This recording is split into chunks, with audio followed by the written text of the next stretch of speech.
అందరికి ఎట్లున్నారు? అంతా మంచిగా ఉన్నారా? ఇలా మేమైతే చికెన్ కర్రీ వేసుకున్నాం.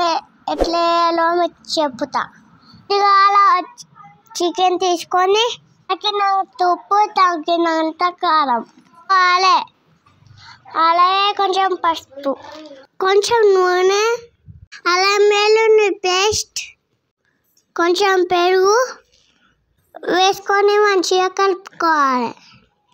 ఉప్పు కారం మొత్తం మిక్స్ చేయాక ఒక గంట పక్కన పెట్టుకోవాలి.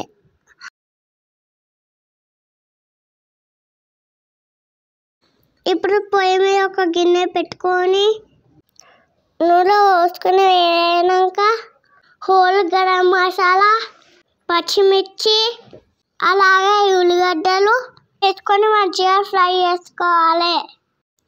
ఉల్లిగడ్డ వేగిన తర్వాత టమాటా ప్యూరీ వేసుకోవాలి. టమాటా ప్యూరీ మంచిగా ఫ్రై చేసుకోవాలి.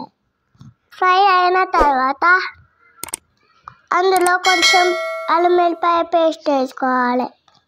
అల్లం ఫ్రై అయినాక పసుపు వేసుకోవాలి.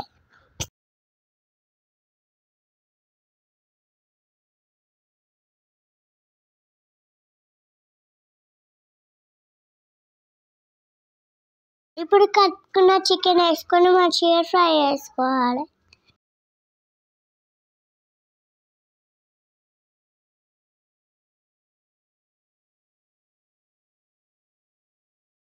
చికెన్లోనే వాటర్ బయటకు వచ్చిన తర్వాత మనకు కావాల్సిన వాటర్ వేసుకోవాలి.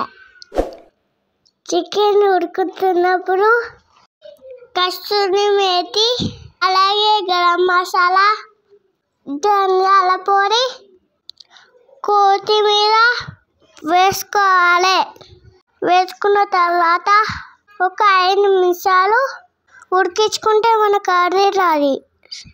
అంతే, సర్వ్ చేసుకున్నారే.